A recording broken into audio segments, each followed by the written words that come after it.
Kaixo, Hilario Rodeiro naiz eta zapia diseinatu dut. Haupa, Hilario. Eguno, zer moduz. Haupa. Bueno, lehenik eta behin, zorionak. Zu izan zarelako San Juanetako zapiaren diseinuaren irabazlea, bai? Bueno, azteko, aurkeztu zure burua. Zein da Hilario Rodeiro? Bai, bueno, yo soy, como diría, andaundar berri, vamos a decir. Llevo 20 años aquí danzando por el pueblo, aunque soy de origen gallego. Entonces, ya mitad gallego, mitad andaindarra. Y soy sobre todo, soy un músico, soy artista y me dedico sobre todo a la música jazz y también para danza. Eso es. Oso ondo. Nola animatu zinean parte hartzen lehiaketa honetan?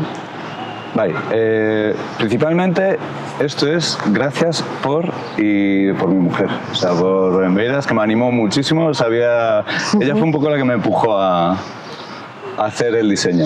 Yo creo que sin ella no lo hubiese hecho porque era la que me mantenía, pues tienes que hacer, haz, por favor, haz. Y hasta el último momento. Sí, porque llevamos una semana ocupadísima de trabajo y con ella sacamos un ratito. Eskerrak orduan zure emazteari ere bai, Zerk inspiratu zizuen diseinua egiteko garaian? Nun inspiratu zinan? Bai, pues un poco lo que principalmente las primeras ideas siempre son el fuego, que viene siendo una hoguera de San Juan, un poco buscar ahí mitología, y claro, por ahí empecé a tejer. Betiko elementuak, azken finean. Pero al final salía así como buscando algo que fuese un poquito más definitorio y que definiese bien al pueblo y empecé a jugar con la idea esta del búho, ¿no? De que está que ronda siempre Andoain.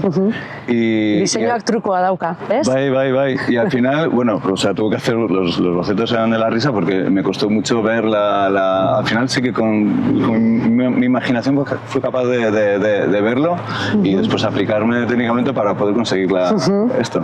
Bueno, argi dago jendiari gustatu zaiola diseinua eta horregatik zera gaur egun irabazlea. Bueno, oso pozik nago, por supuesto. Bai, no, por mogollón de ilusión, porque encima como es algo a lo que yo no me dedico, sí que me gusta mucho trastear con artes, siempre es fotos, siempre, bueno, yo me considero que la creatividad en todos los aspectos posibles siempre me despierta mucha curiosidad y entonces no me lo esperaba, para nada, o sea, entonces súper contento, una sorpresa. Pozgarria izan zen orduan, bai? Zorionak berriz eta, bueno, egun hori izan, bai? Venga, eta festak disfrutatu, oso ondo.